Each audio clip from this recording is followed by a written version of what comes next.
Hello students, welcome to गुरु मंत्र IQ channel. I am Mithilesh Kumar. इस video में फिजिकल क्वांटिटी यानी भौतिक राशि के प्रकार को पढ़ने जा रहे हैं। यानी भौतिक राशि के प्रकार से मतलब यहाँ ये है कि भौतिक राशि में पढ़ना किस किस चीज़ को है, इस विषय बिंदु पर बात करेंगे और किसी एक पर यानी क्लासिफिकेशन ऑफ यूनिट्स पर इस पर बात करेंगे। मैं आपको बता दूं, आज जो यहाँ फिजिकल क्वांटिटी आप देख रहे हैं, इनका ये जो यूनिट एंड डायमेंशन चैप्टर होता है, वैसे तो ये क्लास 11th में दिया गया, लेकिन इस चैप्टर का जो यूज है आपको मैं बता दूं, इस चैप्टर का यूज ना केवल क्लास 11th के लिए इम्पोर्टेंट है, 12th के लिए भी उतना ही ज़रूरत है। उनके बाद अगर कहें तो इस चैप्टर का जो यूज है आपको भिन्न भिन्न तरह के SSC का एग्जाम हो, रेलवे का एग्जाम हो, जहाँ भी साइंस से पूछा जाता है, उसमें फिजिक्स केमिस्ट्री अगर आता है तो उस फिजिक्स में से जो चैप्टर उठाया जाता है तो इस चैप्टर से जरूर कुछ ना कुछ सवाल आता है। जैसे यूनिट किसी का मात्रक पूछ दिया जाए, किसी के SI यूनिट पूछ दिया जाए, तो आपको यह वीडियो आपको हर जगह यह हेल्पफुल है। इसलिए आप इस वीडियो को शुरू से अंत तक देखने की कोशिश करें ताकि आपको इस वीडियो में आपको किसी तरह का प्रॉब्लम ना हो, या आप एग्जाम में बैठते हैं तो आपको प्रॉब्लम ना हो। चलिए हम लोग शुरू करते हैं कि पिछले वीडियो में इंट्रोडक्शन हमने जबकि बता दिया था। यहाँ आप अगर देख रहे हैं स्पेशल यूनिट्स या प्रॉपर यूनिट्स, यहाँ जो लिखा हुआ है स्पेशल यूनिट या प्रॉपर यूनिट जो लिखा हुआ है, यह चीज़ हमने पहले पढ़ा चुका हूँ। हम पढ़ा चुके हैं। पिछले वाले वीडियो को आप ज़रूर देखें, और आप अगर उस वीडियो को देखते हैं तो आपको किसी तरह का दिक्कत नहीं होगा इसको समझने में भी, और आगे भी आपको समझने में दिक्कत नहीं होगा। अगर आप पिछला वीडियो नहीं देख रहे हैं तो आपको बहुत सारे ऑब्जेक्टिव जो हैं आपको प्रॉब्लम करेगा, आपको समझने में दिक्कत होगा। इसलिए पिछले वाले वीडियो को देखिए, वहाँ प्रॉपर यूनिट्स के विषय में बताया गया। इसमें प्रॉपर यूनिट क्या होता है, प्रॉपर यूनिट इस वीडियो में हम बताएंगे, और क्लासिफिकेशन ऑफ यूनिट्स की चर्चा इस वीडियो में करेंगे। इनके बाद जो आपको वीडियो आने वाला है कि how to find unit and dimension, कैसे हम किसी भी क्वांटिटी का, फिजिकल क्वांटिटी का कैसे यूनिट फाइंड करेंगे, कैसे हम डायमेंशन उसका निकालेंगे। यूनिट का मतलब होता है मात्रक यानी इकाई, डायमेंशन का मतलब होता है बीमा। फिजिकल क्वांटिटी का हिंदी होता है भौतिक राशि। किसी भी भौतिक राशि का मात्रक और बीमा कैसे निकाला जाता है, इसके जरिए हम लोग देखेंगे। उसके बाद यूज ऑफ डायमेंशन यानी बीमा का उपयोग क्या है, इसके विषय में देखेंगे। कुछ ऐसे भी यूनिट होते हैं, मतलब कुछ यूनिटलेस फिजिकल क्वांटिटी भी होती है। ऐसे भी कुछ फिजिकल क्वांटिटी होते हैं जिसका यूनिट ही नहीं होता, उसको यूनिटलेस डायमेंशन कहा जाता है, फिजिकल क्वांटिटी कहा जाता है। और कुछ ऐसे फिजिकल क्वांटिटी, FQ का मतलब फिजिकल क्वांटिटी, कुछ ऐसे फिजिकल क्वांटिटी अर्थात भौतिक राशि होते हैं जिसका डायमेंशन ही नहीं होता है। कुछ ऐसे होते हैं जिसका यूनिट लेस होता है, कुछ ऐसे होते हैं जिनका जो क्या होता है डायमेंशन लेस होता है। इनको भी देखेंगे। कुछ तो ऐसे होते हैं जो यूनिट लेस भी होता है, डायमेंशन लेस दोनों होता है, ना ही उसका यूनिट होता है और ना ही डायमेंशन होता है। ऐसे फिजिकल क्वांटिटी को भी देखेंगे। और दूसरा, कुछ ऐसे फिजिकल क्वांटिटी होता है जिसका यूनिट भी वही होता है, यूनिट डायमेंशन, दो ऐसे फिजिकल क्वांटिटी, दो या से अधिक फिजिकल क्वांटिटी जिसका फिजिकल क्वांटिटी क्या होता है, जिसका यूनिट और डायमेंशन सेम ही रहता है। यूनिट एंड डायमेंशन क्या होता है, जैसे अगर हम बात कर लें स्पीड की बात कर ले, स्पीड का भी डायमेंशन जो होता है LT⁻⁻1 होता है। जबकि डिस्प्लेसमेंट की बात करें, वेलोसिटी की बात करें, स्पीड मतलब होता है क्या, चाल होता है, और वेलोसिटी मतलब क्या होता है, वेग, और इसका भी डायमेंशन क्या होता है, LT⁻⁻1 होता है। अच्छा, इसके अगर यूनिट की बात करें तो MS⁻⁻1 होता है, या मीटर पर सेकेंड कह सकते हैं इसको, इसका भी मीटर पर सेकेंड होगा। तो डायमेंशन सेम है तो यूनिट भी सेम हो रहा, डायमेंशन सेम है तो यूनिट भी सेम हो रहा। तो हमने क्या कहा कि कुछ ऐसे भी, ये फिजिकल S जो यहाँ देख रहे हैं ये क्या फिजिकल क्वांटिटी है, क्या है ये फिजिकल क्वांटिटी, स्पीड और वेलोसिटी। ये फिजिकल क्वांटिटी का यूनिट एंड देख रहे हैं ना डायमेंशन, इन दोनों फिजिकल क्वांटिटी के यूनिट एंड डायमेंशन क्या है, सेम है। तो इस तरह के भी कुछ ऐसे फिजिकल क्वांटिटी होते हैं, तो उनको भी हम लोग देखने की कोशिश करेंगे। अगर आप मेरे यूनिट एंड डायमेंशन चैप्टर का पूरा वीडियो, सभी वीडियो जो आने वाला है आपको आगे में, सारे को देख लेते हैं तो ये पूरा कॉन्सेप्ट आपको क्लियर हो जाएगा। और विश्वास दिलाता हूं कि कोई भी एग्जाम आपको छूटेगा नहीं, इनसे बाहर नहीं जाएगा। ठीक है, तो आप शुरू से अंत तक देखने की कोशिश करें। आइए हम लोग चलते हैं क्लासिफिकेशन ऑफ यूनिट्स पर चलते हैं। तो क्लासिफिकेशन और यूनिट्स में क्या पढ़ने वाले हैं, यानी मात्रक का वर्गीकरण। क्लासिफिकेशन मतलब क्या होता है, वर्गीकरण, और यूनिट्स में क्या होता है, मात्रक। मात्रक का वर्गीकरण पढ़ेंगे। तो कौन कौन पढ़ेंगे, मात्रक के वर्गीकरण में कौन कौन से आते हैं मात्रक, जैसे मूल मात्रक होता है, व्युत्पन्न मात्रक होता है, पूरक मात्रक होता है, प्रायोगिक मात्रक और उपयुक्त मात्रक। ये 5 तरह के मात्रक को पढ़ेंगे। और मूल मात्रक की अगर बात करें तो उसको अंग्रेजी में फंडामेंटल यूनिट्स कहते हैं, व्युत्पन्न मात्रक को डिराइव्ड यूनिट्स कहते हैं, पूरक मात्रक को सप्लीमेंट्री यूनिट्स कहते हैं, प्रायोगिक मात्रक को प्रैक्टिकल यूनिट्स कहते हैं, उपयुक्त मात्रक को प्रॉपर यूनिट्स कहते हैं। तो इस प्रकार से आप ये समझ गए कि किसको इंग्लिश में क्या कहा जाता है। अब हम लोग जो पढ़ने जा रहे हैं मूल मात्रक के विषय में पढ़ेंगे। व्युत्पन्न मात्रक क्या है, पूरक मात्रक क्या है, प्रायोगिक मात्रक क्या है, उपयुक्त मात्रक क्या है, इनके विषय में इस वीडियो में जानते हैं। चलिए आगे हम लोग चलते हैं। पहला है फंडामेंटल यूनिट, इसको हिंदी में मूल मात्रक कहते हैं। फंडामेंटल यूनिट यानी मूल मात्रक को इंडिपेंडेंट यूनिट भी कहते हैं, यानी स्वतंत्र इकाई या स्वतंत्र मात्रक भी कहते हैं। इसे बेसिक यूनिट भी कहते हैं या आधारी इकाई।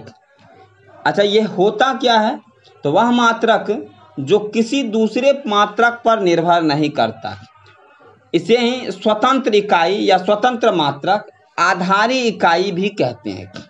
The unit which is independent does not depend to other, यानी टू अदर का मतलब यहाँ ये है किसी दूसरे यूनिट पर निर्भर, दूसरे फिजिकल क्वांटिटी पर निर्भर नहीं करता, दूसरे यूनिट पर निर्भर नहीं करता है, उसे क्या कहते हैं, फंडामेंटल यूनिट यानी मूल मात्रक कहते हैं। अच्छा, मूल भौतिक राशि की संख्या कितनी है, यानी मूल मात्रक की संख्या कितनी है, मूल मात्रक 7 हैं, यानी मूल भौतिक राशि 7 है तो मूल मात्रक भी कितने होंगे, 7 होंगे। देयर आर 7 फिजिकल क्वांटिटी और यूनिट।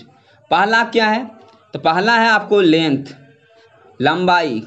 दूसरा क्या है, मास, द्रव्यमान। टाइम, हिंदी में समय कहते हैं। टेम्परेचर, ताप। इलेक्ट्रिक करंट, विद्युत धारा। ल्यूमिनियस इंटेंसिटी, ज्योति तीव्रता।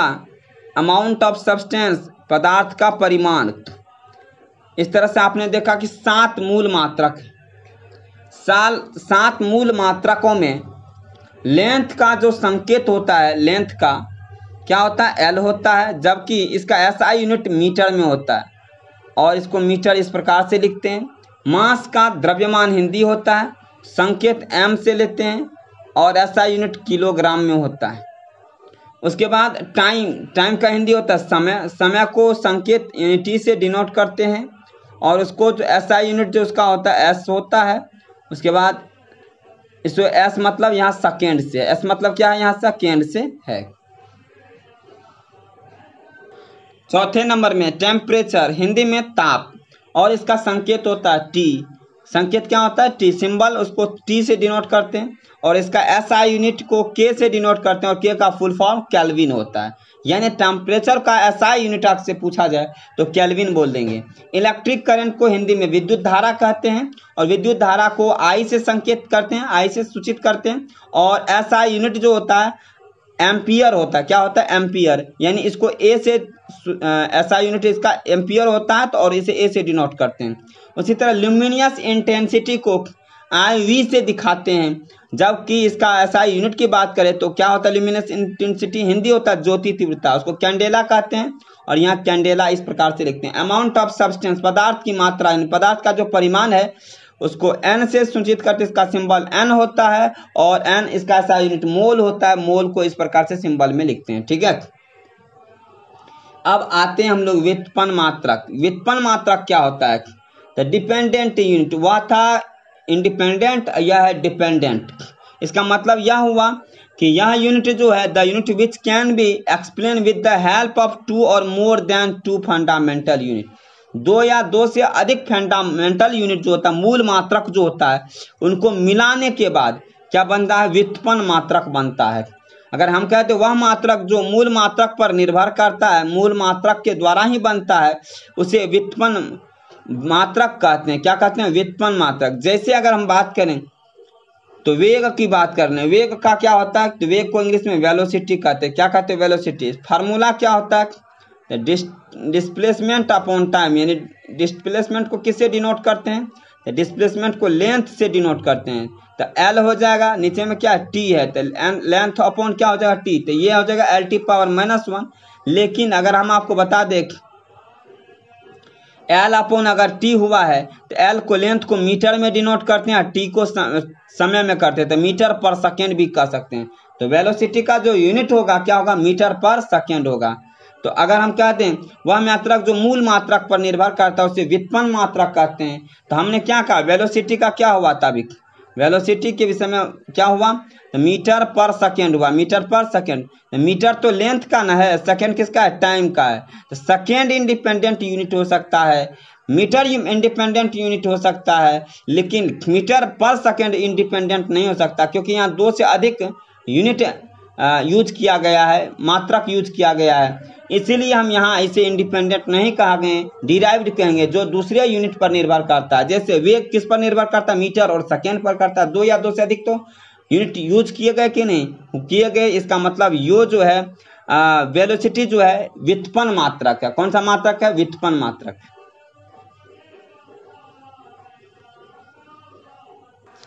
तीसरा है पूरक मात्रक, इंग्लिश में इसको कहते हैं सप्लीमेंट्री यूनिट्स कहते हैं, सप्लीमेंट्री यूनिट्स कहते हैं। Supplementary units are the dimensionless unit.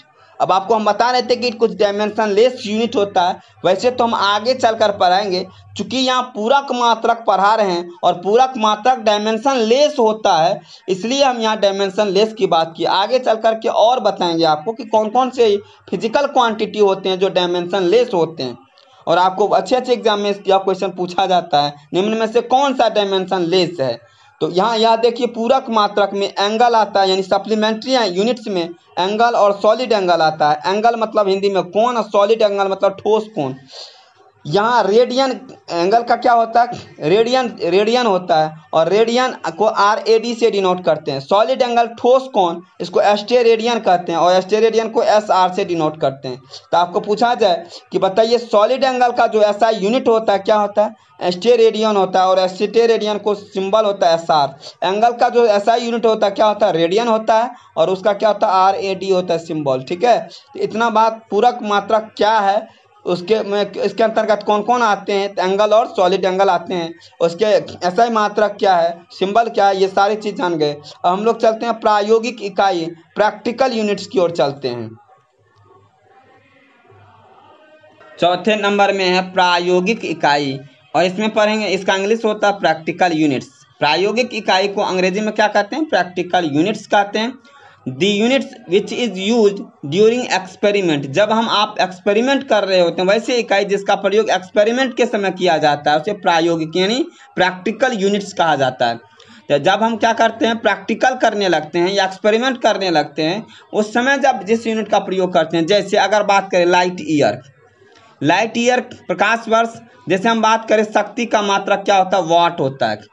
ठीक है, अगर हम कहें अश्व शक्ति को किस में मापते हैं, 746 वाट होता है। तो ये सब जो आप देख रहे हैं, प्रकाश वर्ष होता है, पारसेक होता है, तो ये सब जो यूज किया जाता है, कब यूज किया जाता है, जब हम एक्सपेरिमेंट करने लगते हैं। तो एक्सपेरिमेंट के समय जब यूज किया जाता है उसको क्या कहते हैं, प्रायोगिक यूनिट कहते हैं। ठीक है, प्रायोगिक यूनिट कहते हैं। तो 1 लाइट ईयर बराबर कितना होता है, 9.4 9 गुना 10⁻15 मीटर होता है। शक्ति का मात्रक क्या होता है, वाट होता है, या जूल पर सेकंड भी होता है। अश्व शक्ति का मात्रक क्या होता है, 1 अश्व शक्ति बराबर 746 वाट होता है। चलिए हम लोग आगे चलते हैं। उपयुक्त मात्रक यानी प्रॉपर यूनिट्स की बात करें, इंग्लिश में कहते हैं उपयुक्त मात्रक को प्रॉपर यूनिट्स। क्या होता है proper units, the units having specialised name. अगर इसके पास क्या होता है, स्पेशलाइज्ड नेम होता है। ठीक है, स्पेशलाइज्ड नेम की अगर बात करें, जैसे बल के लिए बात करें, फोर्स है कि नहीं, वैसे व्युत्पन्न मात्रक जो किसी विशेष नाम से जाना जाता है उसे उपयुक्त मात्रक कहते हैं। जैसे बल का आपको क्या होता है फॉर्मूला, द्रव्यमान गुना त्वरण होता है, m गुना a कहते हैं उसको। m को किलोग्राम, m को क्या होता है, मास को किलोग्राम में मापते हैं, और a को क्या होता है, मीटर पर सेकेंड स्क्वायर होता है। तो किलोग्राम मीटर पर सेकेंड स्क्वायर तो होता ही है इसका ऐसा यूनिट, लेकिन इसका विशेष क्या होता है, विशेष नाम से जाना जाता है। जैसे न्यूटन, इसका क्या हुआ विशेष, इसी को प्रॉपर यूनिट कहते हैं। यूनिट तो किलोग्राम मीटर पर सेकेंड स्क्वायर भी हुआ, लेकिन न्यूटन जो है क्या हो गया, न्यूटन स्पेशलाइज्ड नेम हुआ, और ये उपयुक्त प्रॉपर यूनिट्स इसको कहते हैं। कार्य का जिस प्रकार से जूल होता है, कार्य का क्या होता है, जूल होता है, इसी प्रकार से ये सारे बहुत सारे ऐसे प्रॉपर यूनिट्स हैं जिसको हमने इंट्रोडक्शन पार्ट में पढ़ाया है। इंट्रोडक्शन पार्ट को आप देखिए, उसमें 72 से 74 लगभग आपको फिजिकल क्वांटिटी दिया गया, जिसकी आपको प्रॉपर यूनिट्स की चर्चा उसमें पूरी तरह से की गई है। उनमें से भिन्न भिन्न तरह के एग्जाम में क्वेश्चन आए हैं, और आप उसको अगर पढ़ते हैं तो आपको भी बेनिफिट मिलेगा। तो अगर आपको यह वीडियो अच्छा लगता है तो लाइक करें, शेयर करें, सब्सक्राइब करें। That's all. Thank you for watching this video.